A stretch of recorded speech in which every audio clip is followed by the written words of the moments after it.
Thank you very much, and thank you, Mary. It's great to be here, and it's great to kick off this amazing series of talks by very inspiring activists. And when Mary and Jacques/Andy told me that I'd be the first to kick this off, I said, well, this is a great opportunity for me to do part of what I do with the other Steve, which is what we do is we travel around the country, we train activists, we train professional activists. Very similar to what Jacques is doing, but in a different way. And one of the things we do is we talk about the history of creative activism. When we think about creative activism, we often think about the immediacy of now. That is, there are so many amazing creative activists right now, a lot of whom walk through these doors and speak to you here, a lot of them in our presence. But the ideas of creative activism are actually very, very old. And I think I'd like to argue that any good activism has always been creative activism. And so what I want to do is do a brief 2,000-year span of history. And about an hour, I'm going to cut some stuff out because there's no way we can do it. This is part of a 2.5-day training we usually do. So you're going to get sort of a truncated version, but I'm going to start way back and move to the forward. Okay, and I'm going to start with why history. Basically, as I said, creative activism isn't anything new. All effective activism contains creativity and employs cultural techniques, and it often works. This is true of activism that is used for liberation, but it's also true of activism that's used for oppression. What follows is not going to be only a radical history, but a radical perspective on a sort of more mainstream history of politics and change. And I think we can learn from people and experiences that are different than our own. I think that's the point of history, actually, is not always to find things which are familiar, but often to locate those things which are unfamiliar and we can learn from. That is, the point of history isn't to agree with it necessarily, is to learn from it. But in any case, I'd like to start with Jesus. In the beginning was the Word. And seriously, it isn't the divine figure of Jesus that I'm really interested in, but the purely historical Jesus. A radical Mediterranean Jewish peasant building a revolutionary movement 2 millennia ago. By the way, these images are from this amazing book and website called The Brick Testament, where this guy has built the entire Bible, all the stories of the Bible, and illustrated them in Lego. He let us use these. So my proselytizing here is of a political rather than religious nature. So Jesus of Nazareth, before anything else, was an activist. And judging by the 2,000-year duration and global spread of his message and movement, he was a pretty good one. So I think we have to take him seriously. Like Moses, like Muhammad, like the Buddha, Jesus was successful in part because he approached activism and organizing creatively. That is, he understood the fundamentals of using story and spectacle, signs and symbols, as a way to criticize the status quo and offer up an alternative. Essentially the same things that we do today. So, when Jesus entered the main temple of Jerusalem and overturned the tables of the money changers and sellers of ritual objects, he was staging an effective political performance. Now, what he could have done, and I'm sure plenty of people did, is stood outside and harangued the passerby, okay? Basically, the ancient equivalent of the activist on the soapbox telling you what's wrong and why you should stay away from, going into this store, seeing this movie, and what have you. But instead, what he did is he actually demonstrated his politics through a spectacular act of civil disobedience. And I want us to think about that word demonstrate. We use it all the time. I'm going to a demonstration, okay? I went to this crappy demonstration. I went to this great demonstration. I'm planning a demonstration. Demonstration means to demonstrate. But often what we demonstrate in our demonstrations runs counter to the politics we hold in the message we're trying to send. So what Jesus did, and what any good creative activist does, is the demonstration also demonstrates their politics. So what he did is he not only demonstrated visually and bodily his political ideals, the idea that this was anathema to his idea of what a religious temple should be, but he did it in a very provocative way.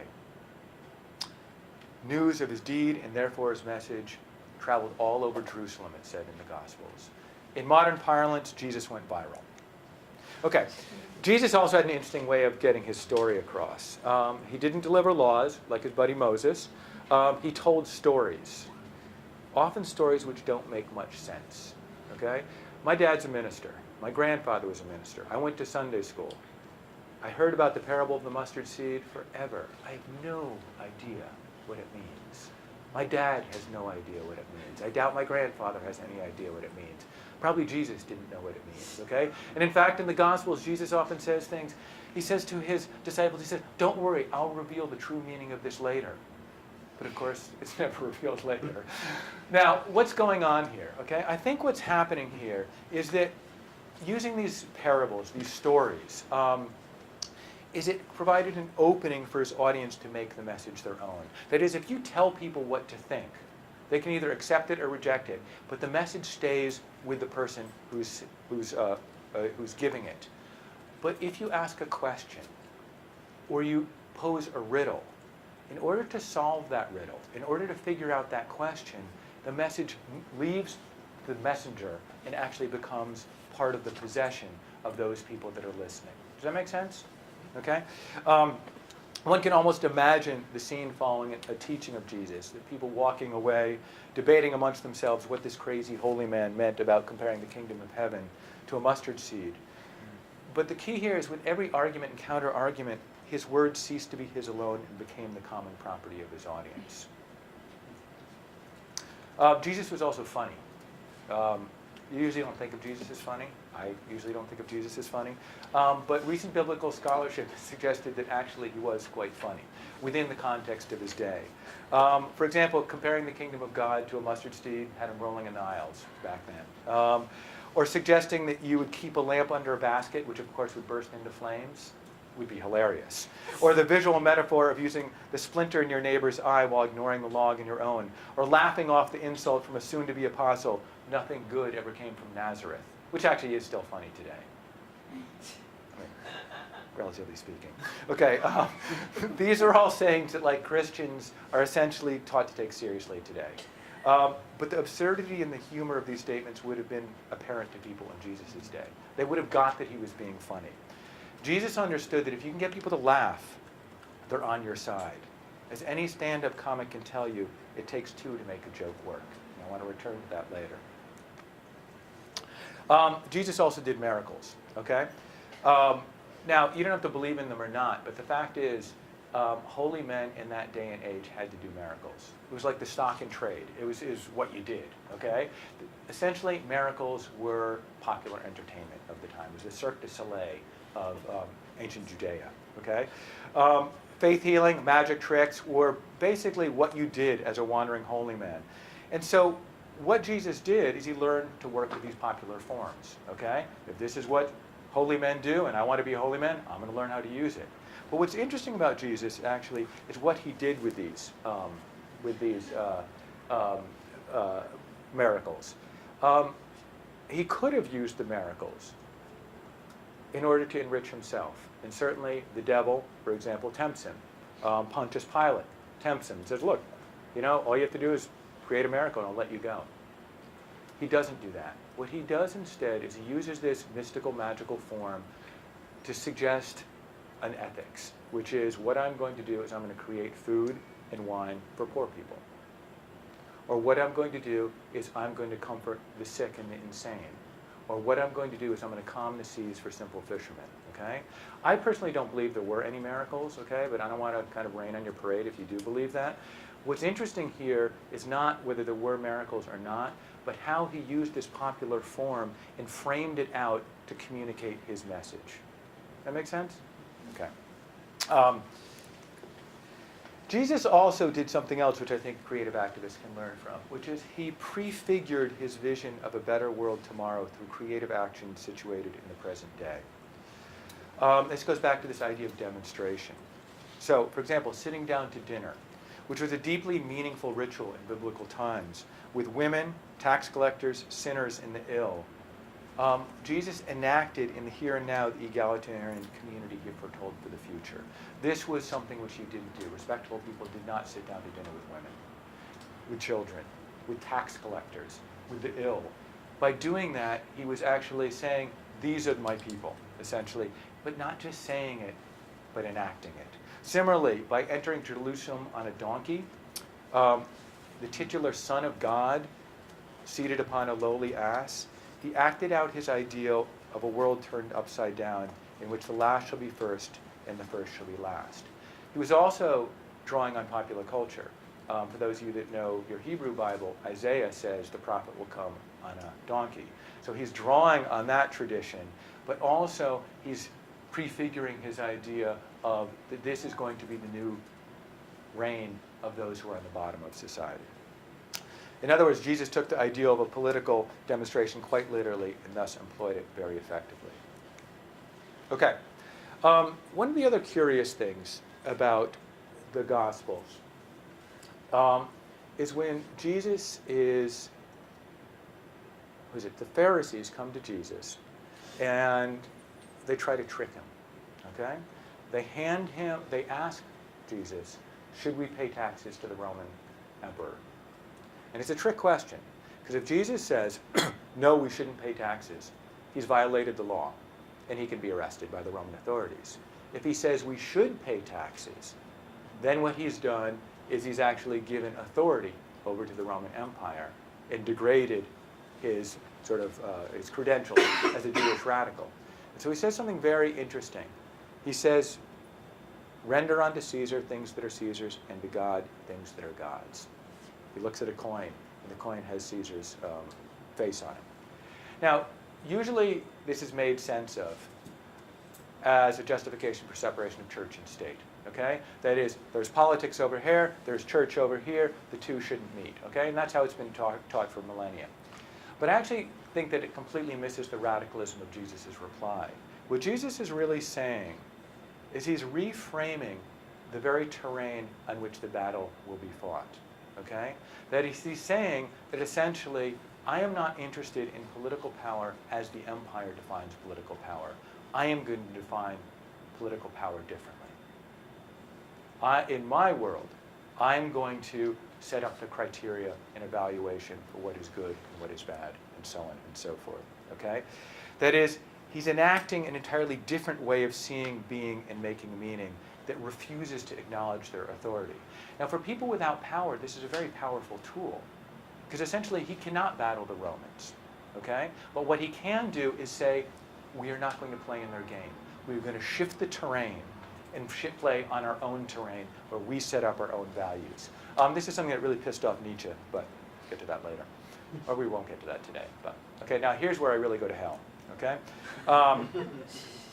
Which is the final lesson Jesus gives is the people have to do it themselves. Jesus is a holy man. People are following his every word. The crowds are following him. He knows, essentially, that he is in a position of authority. And he allows himself to be crucified. Here's the Son of God, ostensibly. Okay? Or let's just say he's a Jewish radical. He could have escaped at any moment. If he really is the Son of God, he could have gone up in a puff of smoke. But he allowed himself to be crucified. And if you want to be really heretical, he set himself up to be crucified. Okay? Why would someone do something like that? Well, I think one of the ways to look at it is that he essentially understood that he needed to remove himself from the scene at the very moment that both his friends and his enemies demanded that he leads. And by doing that, he puts responsibility and ownership back upon his followers, letting them know that if the world is to be changed, he's not going to do it, they're going to have to do it. And I think that's a great lesson for activists, creative or not. What you do is you don't lead. You create the conditions. You train people so that they lead. You empower people. And so to use modern parlance, that's what Jesus was doing. He was empowering his followers by removing himself from the scene. So, demonstrate your politics, make your message theirs, amuse your audience, tap into popular culture, prefigure the future, shift the terrain, and empower the people. But wait, there's more.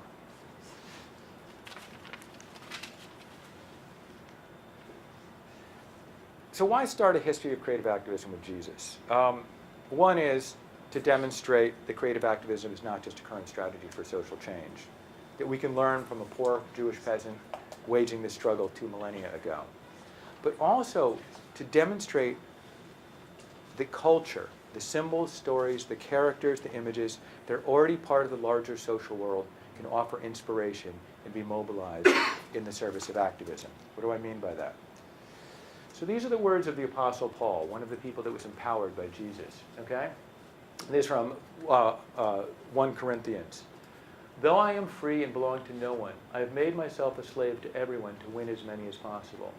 To the Jews I became like a Jew to win the Jews. To the weak I became weak to win the weak. I have become all things to all people so that by all possible means I might save some. Now, you read this, and by the way, Paul was the sort of crackerjack organizer of the early Christian church. You read this, and I have two thoughts about it. One is that Paul is an opportunist, okay? What he's basically saying here is, whatever you want me to be, I will be in order if I can spread my message successfully, okay? But the other thing I think about is that opportunism is actually quite inspiring. And what he understands is, and this is something that I think activists need to understand, is you have to be able to speak the language of the people you're trying to convert if you ever hope to convert them. So, why do I start with Jesus? Partly for this reason. 76 to 83% of Americans define themselves as Christian. That's not that they are Christian, they define themselves as Christian. And that many of the guiding myths, symbols, and ideals of the U.S. have their roots in the Hebrew and Christian Bible. The first rule of activism is to know your terrain and use it to your advantage. And whether we prove it or not, religion forms the contours of a majority of people's life and consciousness. It is if not the, lingua franca used to imagine how life could be different. That doesn't mean you have to like it. That doesn't mean you need to approve of it. But you need to be able to converse in it. And this is something I find that a lot of activists are uncomfortable with. The other prime socializer in U.S. society, of course, is mass culture. It's not Jesus, it's Kanye West and Kim Kardashian. Another thing lots of activists are very uncomfortable with. But to be an effective activist, you need to be able to talk the talk, even if you are uneasy walking the walk.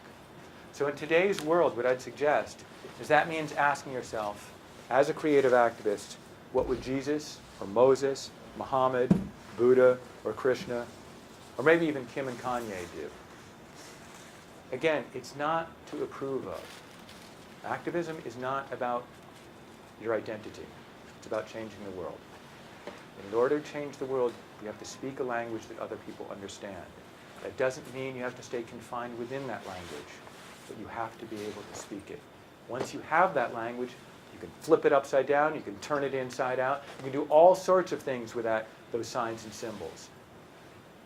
But it's key to know the terrain we're operating on. Okay, so what is some of the historical terrain we're operating upon? Start with the American Revolution, okay? Skip ahead nearly 1,800 years to a revolution both secular and quite closer to home. Now, the American Revolution is many things. It's very complicated things. It's a war between economic and racial elites, as well as a people's war against a colonial oppressor. It's both those things simultaneously. It's the first successful anti-colonial war of the modern era, and it's a war that changes nothing in terms of class relationships and racial relationships in the United States. But it was a war waged for the hearts and minds of both the American colonists and their British oppressors. Before any shot was fired, there was pamphlets all over the colonies and in England, okay? That the idea of what it was to be an American was being defined by Thomas Paine. If anybody's read Common Sense, you'll notice he does something very tricky with language. Halfway through, he starts saying we. There is no we, but he has created a we through his book. Okay? So the idea that culture is part and parcel of this American revolutionary project is there from the beginning. Both in the war for independence, but also to legitimize and solidify power after the war is over. So one of the first acts, of course, is the Boston Tea Party of 1773. And it's a protest against the British Tea Act and the monopolistic East India Tea Company, by which the British government levied taxes on America without political representation. So what colonists did is they dumped tea in the harbor, they dressed up as Mohawk Indians, and they dumped tea in the harbor to keep it from being unloaded and sold. So it had a real practical result, okay? Which is they're basically making it so nobody could pay taxes on the tea because they just dumped it into the water. But it also worked on a symbolic level. It was good spectacle. They dressed up and dumped tea in a popular harbor, albeit in a cold evening. It was not this nice, balmy day, which has been remembered, which was tailor-made for people watching and later making images. That is, they could have gone in and just sunk the ship at night very easily. But instead, they donned costumes and threw it overboard. It worked on a symbolic as well as a practical level. As I said before, the tea that they were dumping was the tea that the British was taxing. But it also worked on a symbolic level insofar as they were saying to anybody who was around that we are rejecting this tea. It was also politics as performance. By dressing up as Mohawk Indians and engaging in this spectacular action, the colonists were able to act out in a performative mode what they could not have done as white colonists, okay? And there's a lot of weird racial politics that are going on in there, but the idea and ideal of the Native American to white Europeans at the time is that they were noble and free, okay? Whereas as good colonists, they were law-abiding. By putting on a different coat, okay, something that Jacques does all the time, they were able to actually free themselves from the strictures, the political strictures which defined them, and allowed them to do something which would otherwise might have been inconceivable. The lesson around here is to stage a spectacle, okay? People like to visualize ideas. It helps give form to abstract theories, causes, and grievances. Spectacles are a public way to draw a picture. Another sort of defining moment of the American Revolution was Paul Revere's ride. What probably most of you don't know, I didn't know until relatively recently, is nobody really cared about Paul Revere's ride at the time, okay? It wasn't until 100 years later when Henry Wadsworth Longfellow described Paul Revere's role in the American Revolution that it actually became one of the defining myths of the American Revolution. It's no accident that Henry Wadsworth Longfellow is writing it in 1861, okay? This is the time of the Civil War, when the country is being torn asunder, and it's used as a symbol to remind people, North or South, that they are American. But the key here is that what Wadsworth understood is that telling a story is critical. People remember stories. Narratives are a way to string together facts and figures, characters and motivations. Stories help us make sense of politics. Now, culture and creativity isn't just used to create social change. But let's say we get lucky and we win. You still need culture. You still need creativity. Because in order to sustain that change, consciousness has to change. Consciousness has to have sort of new material to work with. And so therefore, new consciousness has to be created through new cultures. And one of the things that happens after the American Revolution is you get this outpouring of revolutionary art, okay? And the revolutionary art, this is a famous engraving by Paul Revere, pays homage to the great battles, okay? Now, one of the things that's interesting about this is you'll notice over here, one of the martyrs is Crispus Attucks, okay? A black man, but there's not a black man up here, okay? And so one of the things also to remember about culture is that while it does sustain change, it is also selective, okay? There's culture, which is the stories that are told to us, the images we see, the language we use, is the foundation of politics. Culture is what gives politics meaning and legitimacy. As activists trying to change society, we need to challenge the dominant culture. But as activists trying to build another world, we also need to build culture. Build culture for our own activist movements, and if we win, think about building culture for the new society to follow. It's not always rebellious culture that we need to be interested in. It's also culture that's about building. But we have to be careful, because all culture signs some things in and signs some things out. For the colonists, now new American leaders, it was very easy to draw upon the culture of earlier traditions to justify their own legitimacy. And so what they would do is, of course, they would imagine new leaders looking very much like the old leaders, or George Washington crossing the Delaware River. The heroes of the Revolution imagined as heroes always have been. They drew on symbols from the past in order to legitimize and stabilize revolutionary power. All you have to do is go down to Washington, D.C. to see this, okay? All of the buildings there are built in the example of sort of Roman, Greco-Roman style. That's not an accident. That was to draw upon the power and legitimacy of previous architectural forms. So, but culture is selective, okay? And also, remember Crispus Attucks, okay? That the spectacles we create and the stories we tell, insofar as they make sense of reality, are always containing things, but also excluding things. Some people and concerns are included, and some are left out. This is a given of working with culture. Just be conscious of it, okay? Because you don't want to leave out Crispus Attucks if you're fighting in the name of Crispus Attucks. So here's another great myth. George Washington cutting down his father's cherry tree, okay? Father, I cannot tell a lie. This is part of 19th century republicanism, the idea of the honest, hardworking citizen of America, a moral example for a nation. And the problem is, of course, is it never happened. One of the things we can do with our stories is we can make stuff up. One of the things we can do with the images is paint pictures of things which never happened. Sometimes it's very effective. Sometimes it's more effective than actually telling the truth. I think we need to ask ourselves whether the tactics we use support or betray the values of the world we are trying to create. Sometimes things can be very effective. But one always has to think, is it ethical? Is it ethical according to the world that I'm trying to build? That probably was unethical. The Boston Tea Party is an enduring symbol, okay? Oddly enough, the Boston Tea Party doesn't even appear until 50 years after the event, the words. Up until that time, it was called the destruction of the tea. It wasn't very catchy.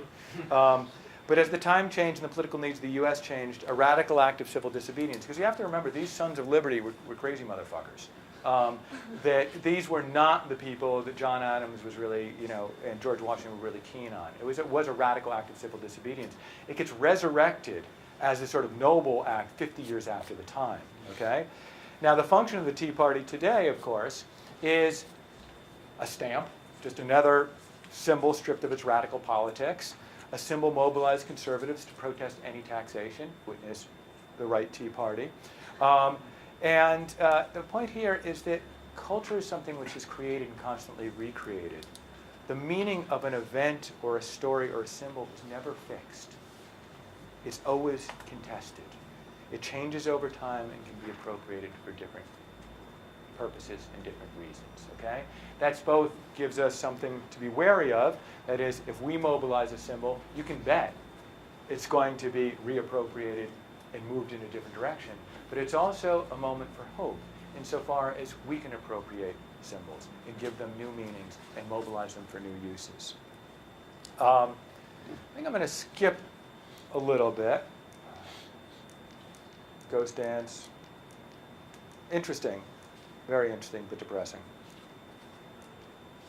Labor. Oh, we'll start with the civil rights movement. Okay. So, which is, to understand creative activism, there can be no better teacher in modern times than the civil rights movement. So, arguably one of the most successful activist campaigns in U.S. history. From the mid-1950s, earlier if you want to include the Communist Party and core organizing in the previous decade, to the late 1960s, the civil rights movement involved tens of thousands of people and changed the civil rights for millions. It was also a very creative campaign and a culturally rich campaign from the get-go. Now, this is how we often remember the civil rights movement, or how we've been taught the civil rights movement, which is the masses of people led by the shining star of courage and righteousness, the Reverend Martin Luther King.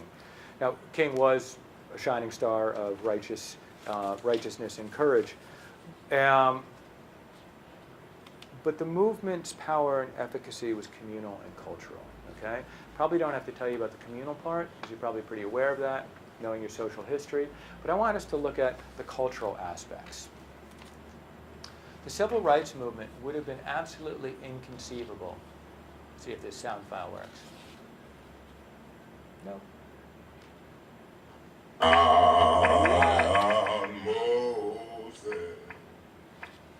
Without black churches. Now, we usually think of that in terms of their institutional role. Black churches were one of the few places in the South where blacks could congregate and they could organize, okay? They had to organize culturally, religiously, but of course in organizing culturally, they were also organizing politically. And so when the civil rights movement erupts, no surprise that it comes out of the only black institution in the South, which is the churches. But it also, I should have continued, but c'est la vie, okay? But also, what's probably less thought about or less talked about is the cultural role of the black churches. That is, that the black churches provided the soundtrack to the civil rights movement and the communal experience of solidarity in the ritual of their singing, okay? That is, to sing, "Go down, Moses. Moses, let my people be free." That's a religious song, right? But it's also a song of political yearnings. That song was not foreign to the civil rights movement because it had been sung in black churches for 100 years beforehand. They drew upon that long tradition, a tradition that their parents would have understood, their grandparents would have understood, even the apolitical people in their congregation would have understood. They drew upon those cultural sort of reservoir in order to have strength to do what they did. The Bible also provided the creative material, the images and narratives with which to imagine a struggle against great odds. Think back to the story of Moses and slaves fleeing from bondage to the promised land. You just superimpose that onto the modern state, and you can imagine what it could be to be free. One has to imagine freedom before one can fight freedom. If the rest of your life is all about subjugation, one has to conjure up images, characters, narratives, and stories, and be able to place yourself within them to actually take these great leaps of courage and faith. Well, the black churches provided that because they provided the cultural material upon which these imaginations could happen. It also provided a stage upon which to collectively perform these acts of creation, because the church wasn't just a place where you had stories and singing. It was where you performed these every day, every week. That is, you sung together. You would do call and response back from the pulpit to the audience. That is, it was a sense of a community which can then be transposed onto a political community. Yes, there's problems with religion. I'm the first to, I don't believe in God, so I'm not trying to proselytize you here. There's huge problems with religion. I mean, as Marx said, religion is the opiate of the masses, okay? And by that, he meant that essentially it can dull the pain of existence and offer the false hope by which people won't struggle for freedom. But there's another thing that opium does. It helps you dream. It helps you hallucinate. It gives you courage to do things you otherwise wouldn't do. You can write Kubla Khan while stoned out of your mind, okay? And then I think that to a certain extent, that aspect of religion has to be understood in the context not just of religion itself, but what it meant in the South, what it meant in black churches, what it meant as part of organizations, and what it meant as a performative tradition of songs and gatherings. So what I'm trying to get at here is cultural foundations. That is, activists never start at ground zero. And it's a mistake to think that we create something from nothing. We always are drawing from the repository of meanings and images in the words that already exist. This is what makes changing society so hard, because we're stuck within the very culture we're trying to change. We're using the tools of the master to just take apart this house. But even within the most oppressive societies, there are pockets of counterculture, repositories of resistance that provide a cultural foundation, the stories, the songs, the cultural institutions upon which we can build. It's our job to find those repositories. So we don't have to reinvent the wheel, but in fact draw upon those traditions that people have already. Culture and the arts didn't provide the only reservoir from which did not only provide a reservoir from the civil rights movement could draw. There were also things, active creations of the movement itself. The civil rights movement was a lot of things: a moral battle, a legal battle, a physical battle, but it was also an aesthetic battle, staged for the national and global media public. In a word, it was a performance. This doesn't mean it wasn't real. It was. The protests, the sit-ins, the marches actually happened. And when Rosa Parks, in this famous picture, refused to give up her seat in Montgomery, Alabama in 1955, she was tired and she couldn't sit in the front of the bus in the segregated South. In other words, her action really meant something. It was a real action. But her action was also a performance. that dramatized the reality of racial inequality to a larger world that either didn't know or didn't care. As probably most of you in this room know, Rosa Parks was not just some innocent who happened to be tired one day and didn't want to move. She was an experienced activist and political organizer. She was the secretary of the local chapter of the NAACP, and she was trained at the Highlander Center, which was a progressive politics and cultural training center in Tennessee, which still exists today. She refused to move, knowing full well what she was doing and what the ramifications would be. I've seen this photo. Have people seen this photo before? You know who this guy is? I always assumed he was just some bus rider, some white Southerner. He's actually an AP reporter. This wasn't taken that day. This was staged 3 days later. And they put him in there just because they needed a guy behind him, okay? She actually, supposedly, Rosa Parks was not too happy about it, but she understood the value of this as an image and as a performance, and sure enough, it became an image which circulated the entire world, okay? Rosa Parks also wasn't the first. There's a woman named Claudette Colvin, who's a 15-year-old girl who did the same thing 9 months earlier and was arrested for it. The problem was she was a teenager who then became pregnant. And the NAACP did not want a pregnant teenager as the face of their civil rights movement. And so they asked Rosa Parks to do it. Again, it's not to say she's a phony. She's not a fake. It was real. She had to sit in the back of the bus every single day on her way to work. But this time, at this moment, she knew exactly what she was doing. She was staging a performance. What she was doing was performing reality. We often think of performance as creating a fantasy. It can be this. And this can be actually very useful, as it allows us to visualize and act out our dreams, the sort of prefigurative society that Jesus was engaged with. But performance is also useful in dramatizing reality. Taking reality and giving it direction, order, and audience. Nowhere is this performance of reality perhaps better demonstrated than the Southern Christian Leadership Conference campaign to desegregate Birmingham, Alabama in 1963. So many of the images of the brutality of Southern racism and the civil rights movement come from that demonstration. This man being attacked by police dogs. School children being marched off to jail, and firemen turning their hoses on peaceful protester.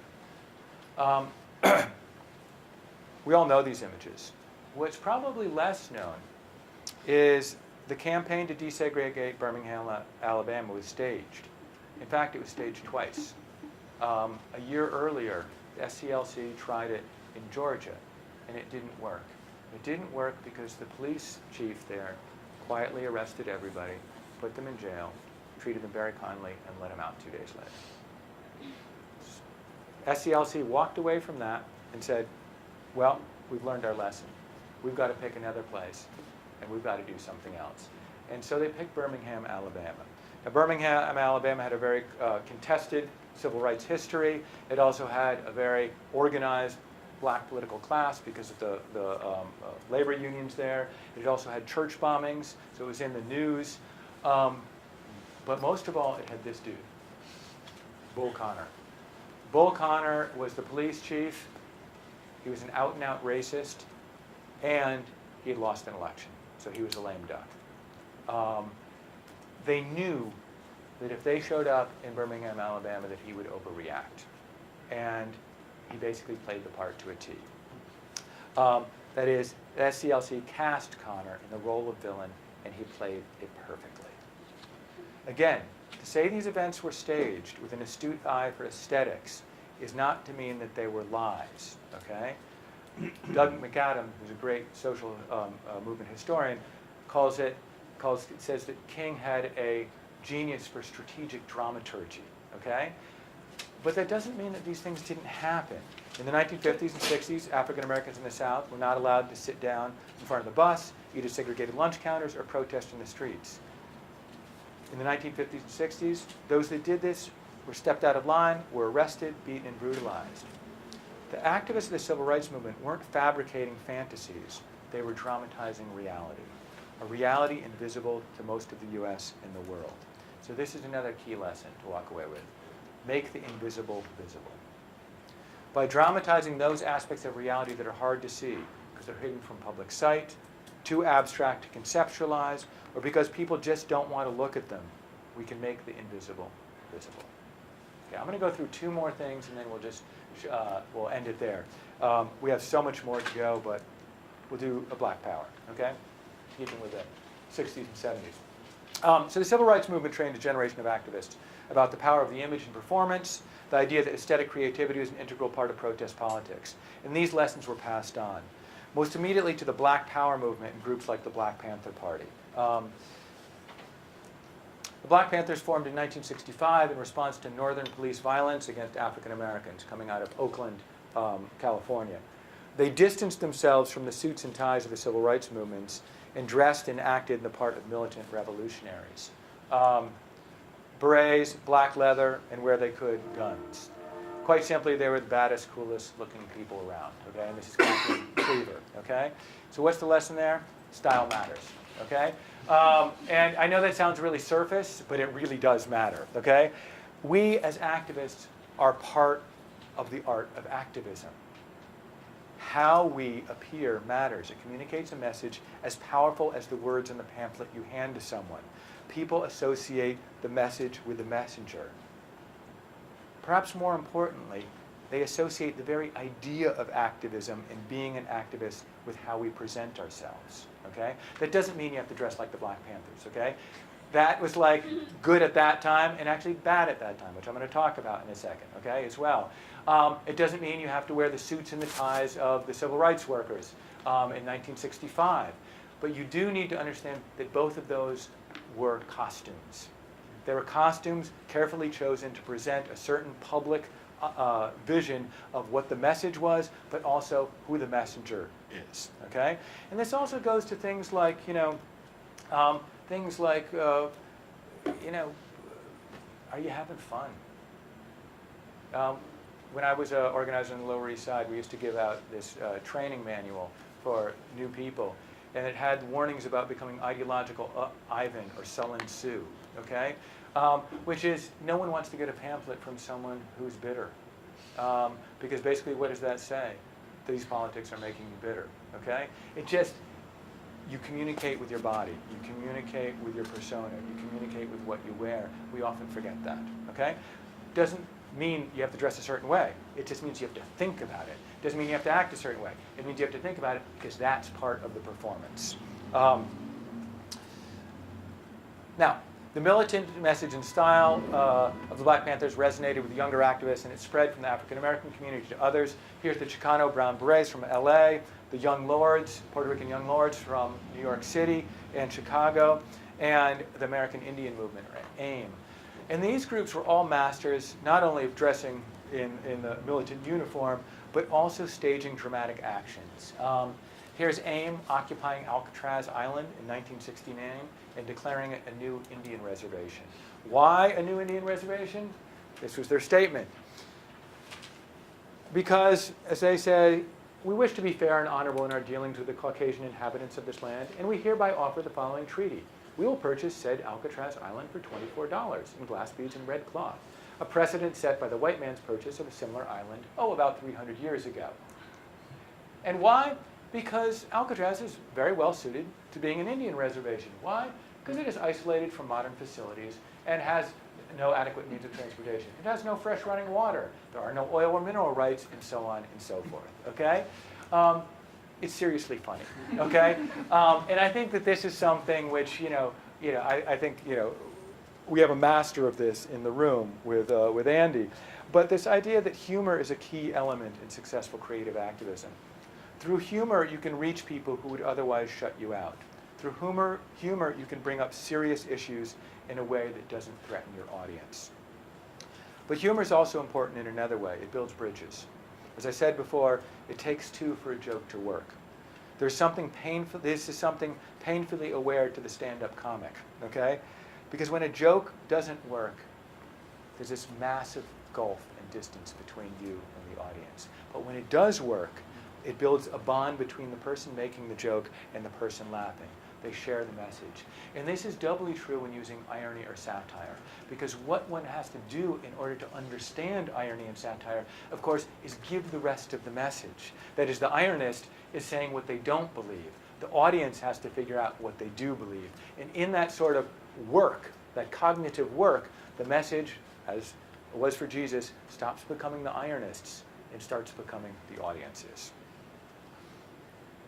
Now, some of the stuff still wasn't very funny, okay?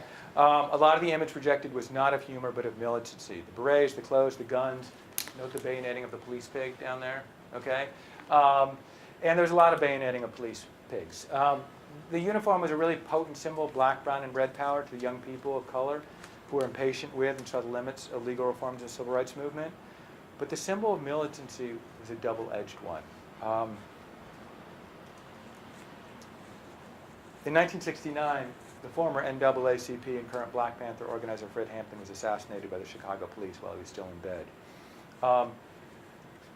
This happened over and over and over again. Leaders of the Black Panthers, the Young Lords and AIM, were executed, assassinated, jailed on trumped-up charges. Why the FBI could get away with it is partly because of the militancy projected by the Black Panthers and the Brown Berets and what have you.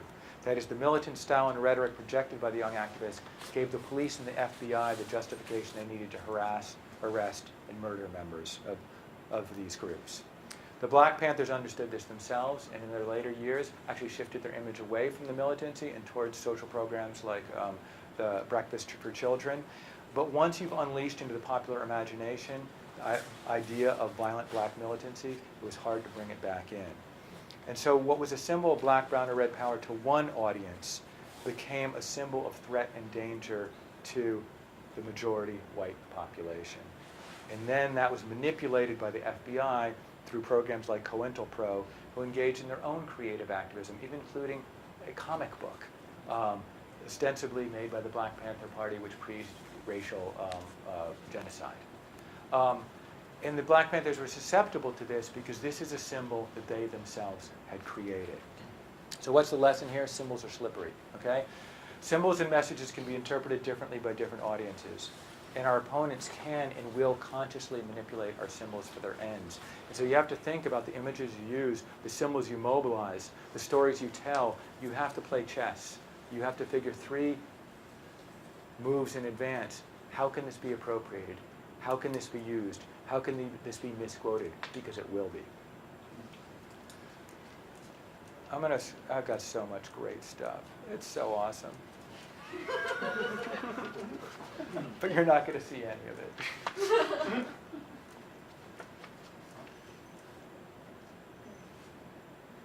No, you're not going to see any of it. Okay, we'll do Act Up. Okay, so, because I have to go. Okay, Act Up. The thing I want to get to in Act Up is this, okay?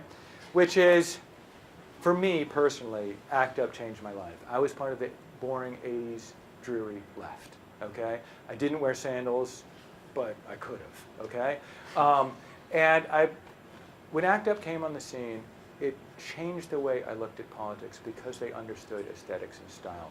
And partly the reason that was is because there was a demographic oddity about ACT UP, which is people who normally weren't political got politicized because their friends were dying. And these people were in artistic populations, okay? Essentially gay, male, urban populations who are often overpopulated in design, advertising, and what have you. And you brought a whole bunch of people that didn't get what politics is supposed to look like into a political movement, and all of a sudden it started to look differently. That's not to say some of the core members of ACT UP were not politicos from the beginning. Larry Kramer, for example, had a long history of politics.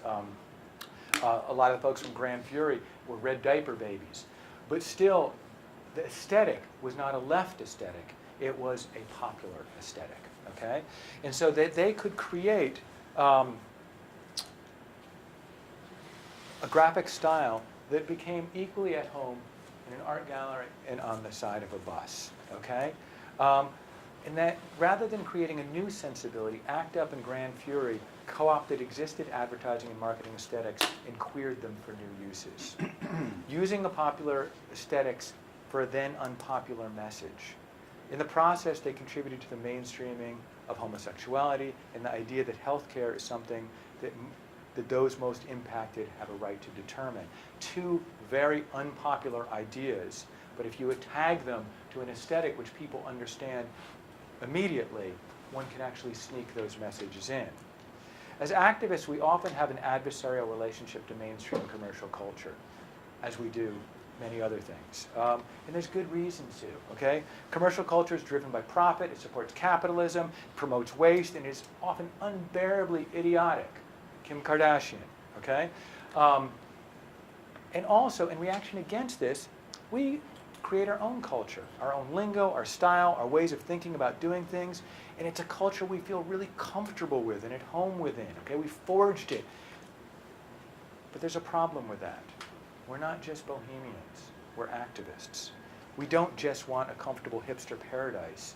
We actually want to change the world, and most of the world does not share our culture. What they share is their culture, not act-ups. Marlboro's culture. We need to be able to understand that culture, refer to it, use it, but never succumb to what it represents. What we need to be able to do is queer the culture. Finally, one of my favorite actions of ACT UP is they wrapped Jesse Helms' house in a giant condom with the message that AIDS is an epidemic is less a healthcare crisis than a political one. As an ACT UP activist put it then, you mess with us and one day you're going to wake up one morning with a condom on your house. Okay, now, think back to the 1980s, what it's like to have all your friends dying and yourself dying. Unbearable sadness, unbearable tragedy. But also what was fascinating about ACT UP is the amount of joy and play that went into the activism. They understood the power of play. As a media stunt, yes, okay? They understood this was good media candy. But also as a model of activism, it was part of a joyful, pleasurable, humorous life. The necessary corollary to that anger and pain that began the movement in the first place. Now, the work that most activists do is pretty grueling. The world we open our eyes to is pretty depressing. I'd much rather actually not be an activist and have to look at all the crap in the world. We lose a lot more often than we win, and even when we win, we have to fight again the very next day to hold on to what little we've got. And it's really easy to get dispirited as an activist. So because of this, I think it's really important to bring creativity and joy and pleasure and play into activism. Not only because it will make others want to join, but most important, it will keep us actually doing it. I'm going to end with Occupy Wall Street. There's many things to say about Occupy Wall Street and all the occupations of public space around the world this past year. I just want to talk about one. Show a little clip.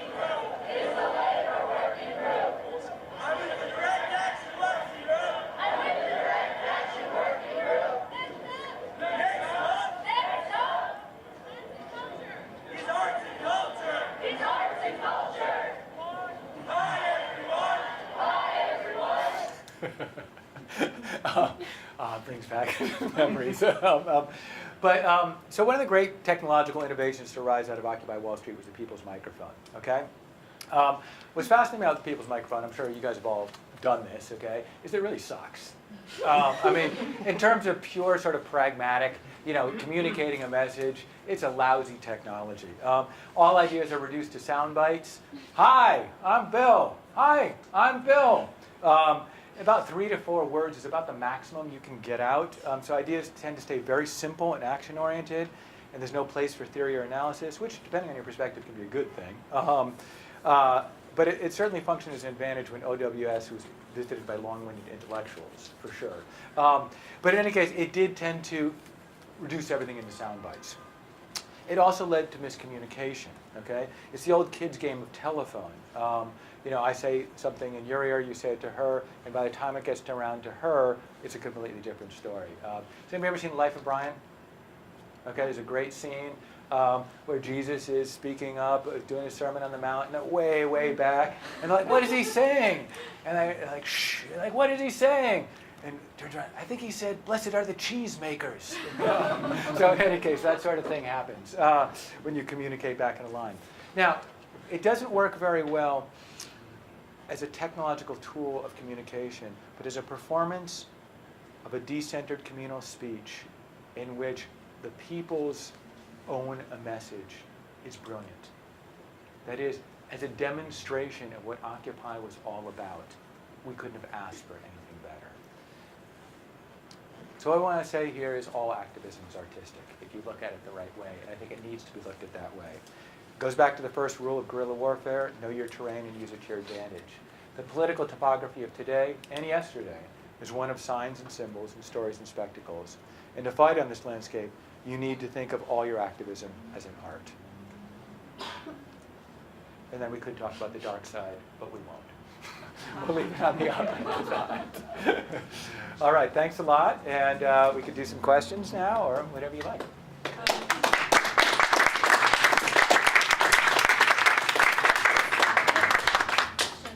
Questions? We definitely have time for questions. I have a question. You mentioned reclaiming symbols. You talked about that, looking back at, knowing the culture and looking back at what happened 100, 200, 2,000 years ago. In Mexico, it seems, for example, or in a lot of countries, there's a lot more relation to history, immediate history, right? Yeah. Like Zapata is really alive, right.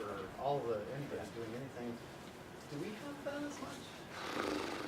I think the question would be, I don't know. So the question would be, why don't we have it? Okay, because certainly it happens in Mexico, and it happens very effectively in Mexico. It happens in other countries very effectively as well.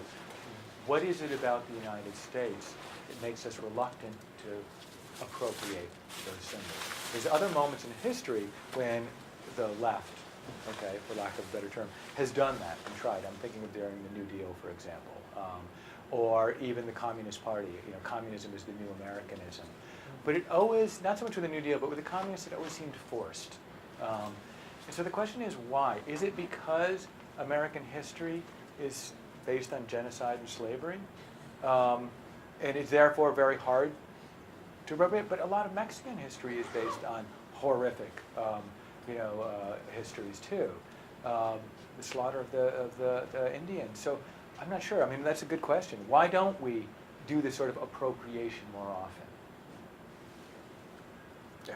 Well, that sort of led into the question I was going to ask, which is, like, how does one deal with the appropriation of activist-y things in mass media? Yeah. Like, my favorite preview of recent memory was Step Up for Revolution. You mean like step exercising? Oh, no, it was a movie about breakdancing. Oh. Okay. Anyway, so it's like, when I heard you ask the question, like, why don't we have that memory, it's because I feel like the memory in some ways is appropriated by the mass media. Mm-hmm. But why don't we appropriate it back? I mean, I think that there's two questions kind of on the table. One is, why as activists, there's all these symbols that are out there. For example, the Boston Tea Party. Why did the right grab that one? Okay, why didn't we grab that one? And why are we resistant to grabbing those sort of systems, symbols of Americanism, or even symbols of, commercial culture? I mean, I think we're a little bit better about that. So that's one question. And the other question is, what happens when the forces of the state or commercial culture appropriate our symbols? The answer to that, I think, is that you have to plan into your strategy its own appropriation. And the two examples I like to use of that is one, Abbie Hoffman. Okay, Abbie Hoffman, a little bit off, but Abbie Hoffman used to swear during his television interviews repeatedly. Okay, he writes about this, and he knew he was going to get bleeped out.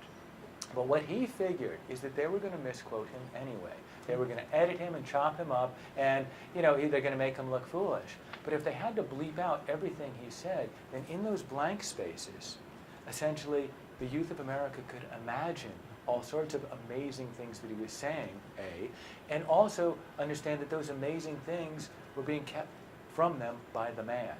Okay?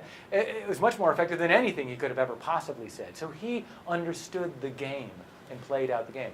Another example is our comrade Andrew Boyd and the Billionaires for Bush, or Gore, but then just the Billionaires for Bush. It was a brilliant name because even if someone said, these billionaires for Bush are a bunch of commie, sicko freaks, you still got the message in there, billionaires for Bush. Okay? And so even to name them meant the name carried a political message within it.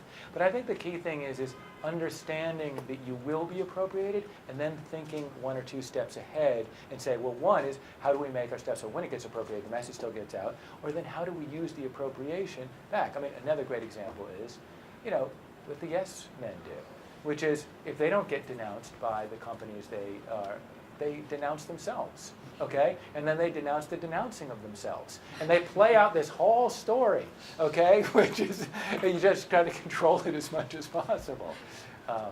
But knowing, I like to think of it as the myth of the non-commodified experience. It's never going to happen. But still, I think we like to think that there's some moment of purity, which then gets tainted. I think that's a mistake. And in Mexico, Zapata, Yeah. of course, is appropriated by Yeah, the dominant party. Party of the institutionalized revolution. Yes, Yeah, exactly. it doesn't stop. Well, but that's the thing, is it doesn't stop. And I think that's the way to look at it. That's what I liked about this Boston Tea Party, is it constantly overturns and changes and so on and so forth. It's contested terrain.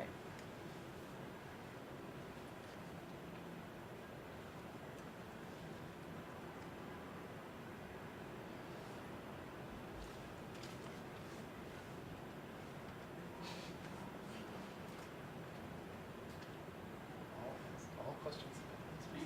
There's no mystery left. I've done my job. I've Yeah, explained you- everything. Yes.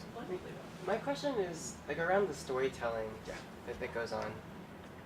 How does the role of the antagonist play into it? Particularly in terms of Occupy Wall Street, Yeah. where there's the 1% as the arch villain. Does that work against you? Yeah, that's actually a great question, because I think it gets to the ethics of it. Usually, you take Vladimir Prop's elements of storytelling. You have to have these certain moves, and there's always got to be an antagonist at some point. Okay, it doesn't work as a story that doesn't have an antagonist. But then we have to think about the ethics of that. It's like, what happens when everything becomes about an antagonist? Okay, and I actually think in Occupy it worked to its disadvantage in a lot of ways, because it allowed people to sort of stop thinking about another world is possible and think more about the antagonists, the 1% or the police or what have you. So I think the question for me would be, how do we create stories that perhaps don't have antagonists in them? One. And two, how do we keep them from being really boring? Okay? and I don't mean that in that there's something innately boring about it, but again, we operate within a culture that's already been created. And in the culture that's already been created, this is what a story is. So we have to respect that and understand that, but also shift the terrain a little bit and create these new kinds of stories. I would think. Easier to say than to do. Have there been those things without antagonists? Yeah, no, I mean, read Native American tales. Even the one, they're transcribed by Europeans, right? These are from the 19th century. These are just only the ones I'm familiar with. They make no sense. What is that? Native American stories, they don't make sense. And I really mean that they don't make sense because they don't follow the narrative structure of sort of the European story. Even though the translators are trying to kind of fit it into a story thing. And so they kind of exist. The problem is they don't really make sense. I'm doing this study of New Deal culture, and there's a movie I'm fascinated with called The River. Has anybody ever seen it? Père Laurence? Okay, you know it. What do you think of the movie? I like it. You like it? Oh, I've never met anybody who liked it. It's just like nice and like surreal, quiet. Yeah, it's just surreal. It was a hit at the time, as much as a government-produced piece of propaganda can be. The script actually won a Pulitzer Prize. It showed in lots of theaters, and Hollywood was pretty hostile at that time. I find it unwatchable because they were experimenting with an aesthetic that didn't. Part of it is it doesn't really necessarily have an antagonist other than the land and the people and the river. There's no individuals. It's about grand scopes of history because they're experimenting with a different type of narrative. But they didn't win in some ways. In that narrative, that aesthetic in some ways has been lost. Yeah. What do you think of Wall-E? Wall-E. The Pixar movie? Because the villain's not really a villain. Like, he's just trying to do his job, and the victims are kind of also the humans are like both victim and kind of antagonist. Like, they're the ones who screwed up the earth. Well, I'm going to throw that question back at you to the question I want you to answer for me, okay? Because I don't know what to do with Wall-E and the antagonist. Why are Hollywood films so left-winged, the kids' films? I watch tons of kids' films. I have 2 kids. I go to every kids' film that comes out. And they are, by and large, left-wing. Why? 1. 2, why might we elect, Mitt Romney? I mean, there's some profound disconnect in my whole sort of cultural theory thing that I think, since you guys are a lot of cultural theorists, we can figure out here, which is these are mainstream movies that millions and millions of kids and adults are watching, which essentially put forth a liberal left vision of the world. Yet this country is not a liberal left country by any stretch of the imagination. So what's happening? For those of us who are interested in sort of cultural, creative warrior, what's the disconnect between those two? Does that make sense as a question? So let's figure that out, because I want to figure it out. Is it new? What? Is it new? As far as, no, I think kids' films, Bambi, for God's sake, anti-hunter, a little patriarchal. It's because you want kids to get along. Adults don't have to get along. It's easier when kids get along. Okay, but the kids are watching this. I'm not thinking about the creators of this. The creators of this, they have their own politics, but the creators of this are really looking at the demographic, and they're saying to a certain extent, we can sell a lot of movies, and they're going to appeal, and this is the type of story that appeals to a wide public, okay? How can they make that calculation on the sort of cultural front, and then a profoundly different calculation on the sort of political front? You could ask the same question about Fox as a station. Arguably the most progressive TV shows are actually on Fox, and the most reactionary news is on Fox. So how do we understand that relationship? It's hard not to think of it as an opiate. Like, Okay. but I'm not totally sure how to expand upon that. Like this is the sort of the Brechtian fear, which is what we're going to have through our vicarious, that we're going to be purged of our all of our desires to actually change the world. Like catharsis. Yeah, exactly. yeah. Like catharsis already happened in Wall-E. Exactly. And we're fine now. It's just like West Wing. We don't need a real government because we have West Wing. Okay, so that's one model, which is essentially how you can have a reactionary politics is because we have a progressive cultural sphere. Okay? People buy that? I can't buy that because I participate in that progressive cultural sphere. Okay, so this is problematic for us, isn't it? Okay? Can I suggest a way out? Please. Okay. What I think is missing is the link between the cultural meaning and the activity that one can take. Okay, think about advertising. Advertising. They advertise Poland Spring, right? And on television. They don't just advertise Poland Spring on television and say, see ya. They create Poland Spring. They stock it in stores. They have people to sell it to you in the stores, and they put those stores near you. In other words, is that the sort of the cultural awareness is linked into an entire distribution and production scheme, which allows you to act upon this desire. Whereas when you go to, say, see Wall-E, for example, you get out, there's nothing to do with that desire, okay? There's no place to go with that desire, and so it stays in kind of a nether realm. And I think that one of the things that we try to do is, and I know for Jacques and myself, this is kind of a move that both of us made in the past 10 years or 8 years, is like really moving away from just sort of one-off creative activism and actually working with campaigns. So you get people to get excited about an idea, but then immediately say you want to do something about it, here's what you need to be doing. Because I think the disconnect happens when you can just consume culture like you can consume anything else. And again, the consumer market doesn't make this mistake. They always make sure that you can get the product that they're advertising. But I think oftentimes creative activists think it's enough just to advertise the product and not have any follow through. Yeah. That was a question I wanted to ask. I don't make a lot of friends with this question, but how would you differentiate activism from marketing? For marketing. Yeah. Oh, in some ways, I think what we do is ethical, and I think what they do is unethical. Insofar as, I think by the way, I think that I learn a lot from marketing. My partner actually does a whole section in our curriculum based on social marketing techniques. I think the difference is when I say, for example, we can empower people by giving them the right to vote. Let's leave aside our feelings about the electoral system for a second. I'm actually going to be able to deliver on the promise that I've made.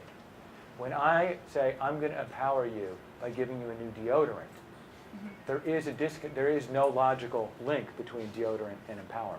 But there's that psychological feeling that they sell that there is, in the consumer mind, you are getting that power from the deodorant. In your mind, you might be getting empowered, but you actually are not getting any more power. You may be getting confidence, okay? Insofar as they say, we'll sell you this deodorant and you'll be more confident, then that's relatively ethical. But most advertising works on a different principle, which is it promises something which it can never deliver. And some would argue that most nonprofits and activism do that as well. The nonprofit wouldn't exist without the problem, and so the problem needs to exist for the nonprofit too. Yeah, I'm not interested in debating nonprofits because I'm not that interested in nonprofits. I think you're right. I mean, some of them solely work because they, if they ever solved the problem, they'd be out of business.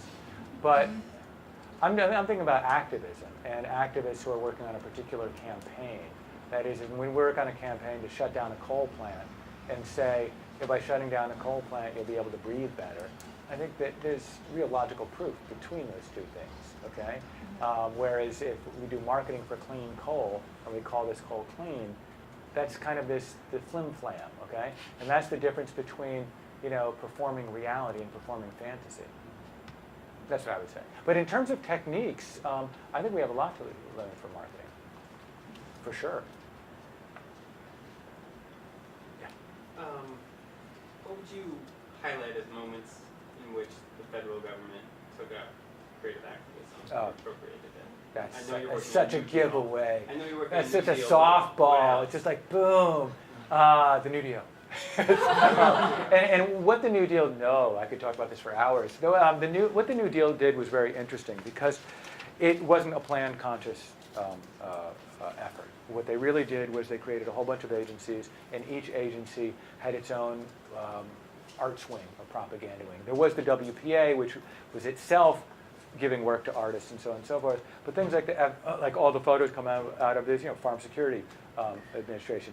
The murals come out of the Treasury Department. Okay, and literally what they did was they kind of let artists determine within guidelines how they wanted to articulate this new vision of what America was. Sometimes they got in trouble when they put hammers and sickles in it, okay? And sometimes the stuff was really kind of schlocky and horrible. But what it effectively did was it changed the way Americans looked at their country and looked at the role of the government, which that way of seeing and way of looking existed up until, say, 1984. And it's really only in the past, 35 years that there's been this shift. but it was incredibly effective. And it was a huge shift. I mean, the federal government up until that point was not that important. Americans didn't necessarily see themselves as Americans, and the idea that everyday people could be represented and imaged was just unheard of. I mean, the newspapers at that time looked a lot like the newspapers today. It was about stars and starlets and what are they doing in Palm Beach and so on and so forth. The idea that regular people could see themselves, regular people could read about themselves, regular people could, my favorite New Deal project is anybody from Oregon here or Washington?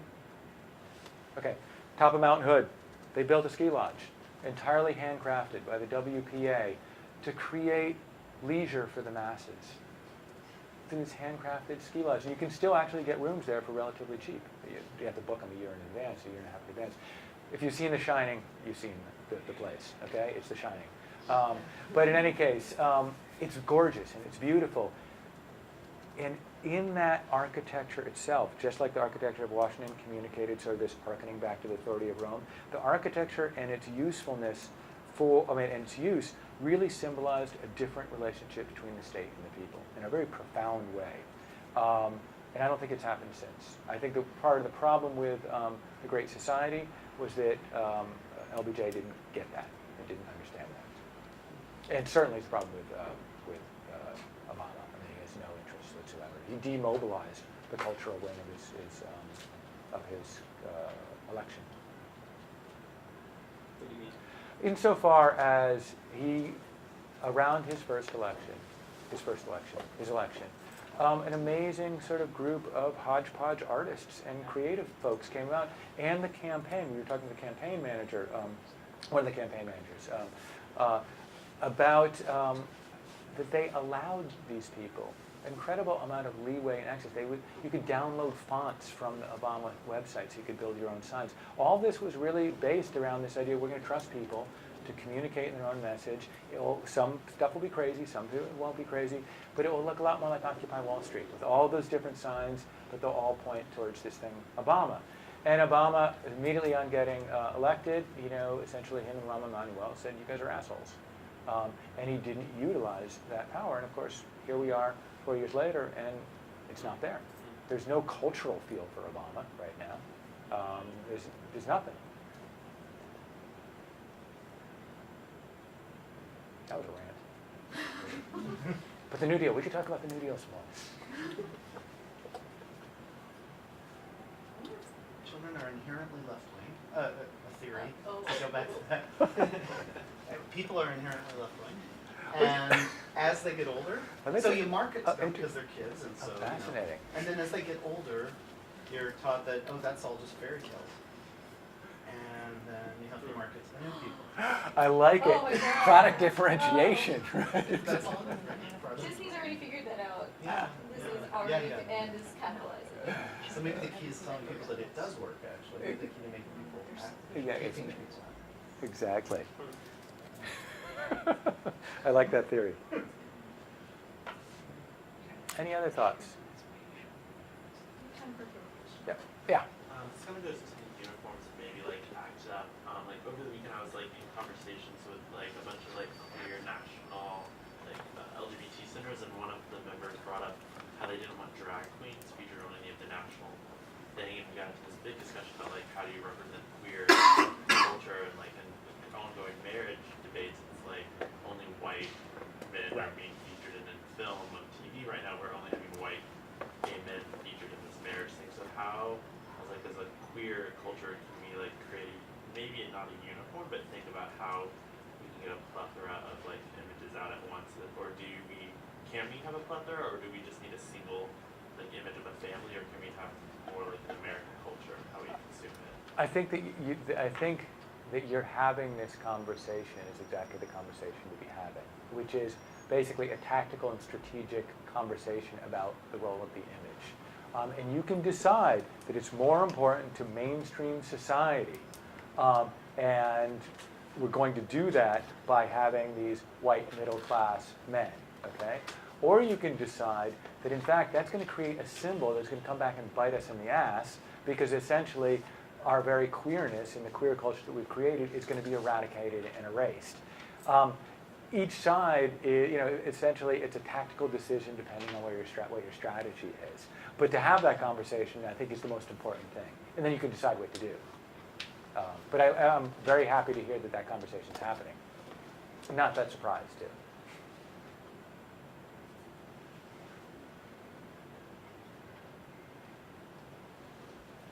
Yes? Hi.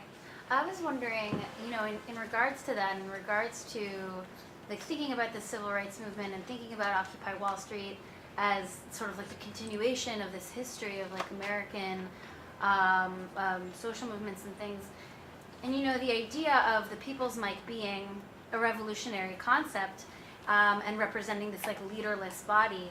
I was wondering if maybe you could talk a little bit about the idea of how that as a revolutionary idea might be biting us in the ass in terms of, you talked about Martin Luther King and these really iconic leaders that in my opinion, Right. were very helpful to have. Right. Yeah. Right.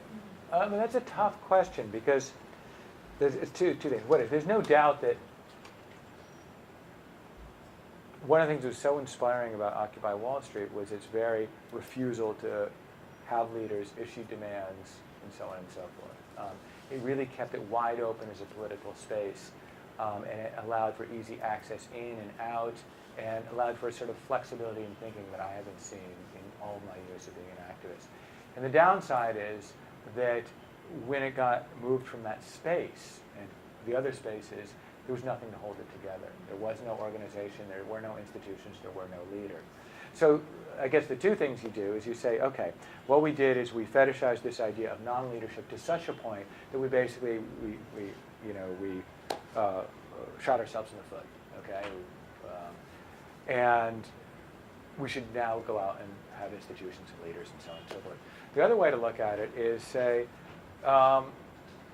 no, this was really important. It was really important for the movement. It was really important for the symbol of the type of society we actually want, which is a society where people take responsibility for themselves. So now we've got to work harder and figure out how it's actually going to work on an organizational level. And I guess personally, that's the way I would like it to move, is not to the easy back to we need organizations, we need structures. I mean, part of me thinks that way, but that's the part of me I try to repress. The part of me I think that's more hopeful says, no, but we have to understand that those symbols that we mobilized kept us from doing things and being things that might have been helpful for us as a movement. So given that, what are we going to do? Yeah. From your perspective, where do you think Occupy Wall Street is now, and what might happen in the next year? I have no idea. I'll tell you my little thing on Occupy Wall Street, which is this my latest, not my latest, I've been thinking about this a lot, that I was dead wrong about Occupy Wall Street. I actually thought that the space had become an absolute millstone around the movement's neck, and that when it actually got shut down, I secretly was very happy, and I know I wasn't alone in that. There was a lot of activists who felt that way, because now what we could do is finally not worry about that, and all the stuff that came with it, basically running a de facto homeless shelter, making the cops the enemy about everything. And now we could unleash this cadre of activists into the world with creativity, verve, and vigor, and a new social movement would form. And guess what happened? It didn't happen. And it didn't happen because there was already 2,000 or 3,000 or 10,000 really great activists out there with verve and vigor and creativity. And I go around the country and I talk to them. There's tons of people that are really good organizers out there, and now there's 300 more of them, which is awesome. But it didn't change the dynamic. That what that space did was it created a space in which you could have this sort of leaderless resistance, and it acted as a stage in which people could perform this idea of what the new world was going to be like. It acted as sort of what I like to think of as the space of a street, in that a street allows people to enter in and walk out, have different conversations, different viewpoints, but you never had to have sort of a stamp of allegiance to be part of Occupy. I remember we did an event up here with some Occupy folks, and they said, even the way I said it was revealing, they said, who are you getting from Occupy up here? And I said, well, everybody here actually has been part of Occupy. What they meant is who was part of the non-leader leadership structure and who had been staying down there every single night And as soon as that happened, you started to realize that, oh gosh, it wasn't a porous space anymore. And so that the sort of the beauty of Occupy Wall Street, I think, had a lot to do with its space. It also was a place the media could go to. It was a place of sort of olfactory solidarity. You could smell people, okay? And all of that got dissipated. I mean, I think the big tragedy of Occupy in a lot of ways was that when we had $800,000, we didn't just lease a parking lot for the next 10 years. You know, and that would have been a really interesting thing, to have a permanent activist space where anytime you wanted to, you could go down and plug in and see what was happening. That's what I would do after class. I'd just go down, plug in, and see what was happening. And sometimes I'd stay half an hour, sometimes I'd stay 4 hours, and I'd bring my class in. That space really, I think, was part of the movement in a way that I didn't understand at that moment. I think other people did get it. I didn't. I was a little slow. But now I do. I was unaware. So Occupy got $800,000. Yep. Who was in control of that money? It was actually done very democratically. I mean, they had meetings about spending, every bit of spending. There was no corruption as far as I know. I've never heard any charges of any corruption. It was everybody decided how they were going to spend it, what they were going to spend it on. But it was done in a piecemeal fashion, and they essentially were running a homeless shelter. And so a lot of the money went into shelter and food, transportation, $1,400 on tea. Going back to the Tea Party. Okay, but you're basically serving a population of hundreds and hundreds of people coming through there. It wasn't anything like corruption. It got spent on different things. There was no one understood how important this space was and that we could lose it. You know, so. Was it all spent by the time? All but $80,000. I don't know what happened with the $80,000. I'm sure it's someplace. Maybe it's been spent. I don't know. Do you know? No.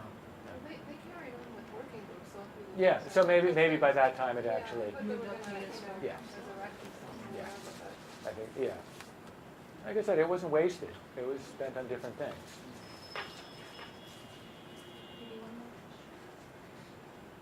Yes. I guess I have kind of a general question. It seems to be like a lot of this talk of activism focuses a lot on scale, like Yeah. massive scale change. Yeah. And I just wanted to know if it's, you know, kind of helpful to think about these tools in a way to affect things at a smaller scale that maybe you have no hope going beyond that. I think You know, that it could just be local. I think a lot of these tools, the modern emphasis in creative activism, and Jacques, contradict me if I'm wrong, actually came out of the movement when we couldn't get people to demonstrations.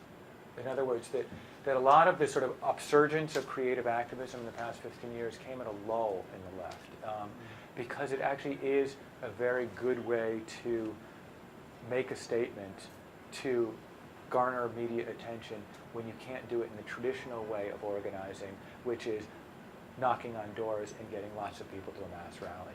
So actually, I think it actually scales down really, really well. Scaling up can be more difficult. A lot of the performance aspect gets lost when you scale up. But the scaling down works really, really well. Would you say that's somewhat accurate?